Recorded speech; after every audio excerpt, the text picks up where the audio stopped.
বিশিষ্ট সাহিত্যিক ও কবি সুনীল গঙ্গোপাধ্যায়ের লেখা একটি বিখ্যাত কবিতা আজ আমি পাঠ করে শোনাব।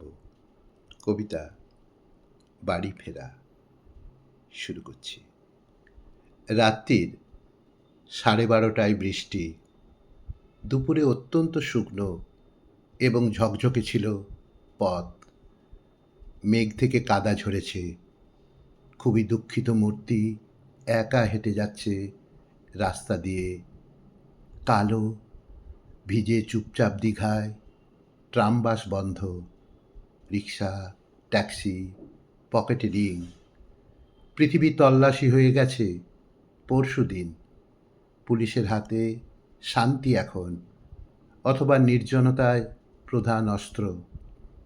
এই বুধবার রাত্রিরে অনেক মোটর কারের শব্দ হয় না, ঘুমন্ত হেডলাইট, শুধু পাপপুণ্য অত্যন্ত সশব্দে জেগে আছে। কতই তো প্রতিষ্ঠান উঠে যায়, ওরা শুধু ঘাড়হীন, অমর, গোয়াড়। মশারি ব্যবসায়ীদের মুণ্ডপাত হচ্ছে নর্দমায় কলকণ্ঠে।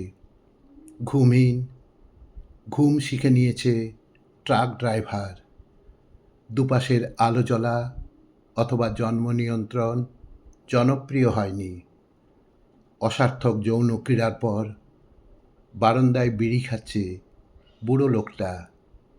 ঘন ঘন আগুনের চিহ্ন দেখে বোঝা যায় কি তীব্র ওর দুঃখ। মৃত্যুর খুব কাছাকাছি। হয়তো লোকটা গত 10 বছর ধরে মরে গেছে। আমি বেঁচে আছি 28 বছর। 7 মাইল পদশব্দ শুনে কেউ পাগলামির সীমা ছুঁয়ে যায়। এ রাস্তা অনন্তে যায়নি। ডান দিকে বেঁকে গেছে কামিনী পুকুরে। 2 ব্রিজের নিচে জল। পাদলুন গোটানো হলো। এই ঠান্ডা স্পর্শ একাকী মানুষকে বড় অনুতাপ এনে দেয়। লাইট পোস্টে উঠে বাল্ব চুরি করছে একজন। এই চোরটা, তোর পকেটে দেশলাই আছে? বহুক্ষণ সিগারেট খায়নি, তাই একা লাগছে। দেশলাইটা নিয়ে নিলাম, ফেরত পাবি না। বাল্ব চুরি করেই বাপু খুশি থাক না। 2 রকম আলো বা আগুন এক জীবনে হয় না। ভ্যাকসালা। ওপাশে নীরেনবাবুর বাড়ি।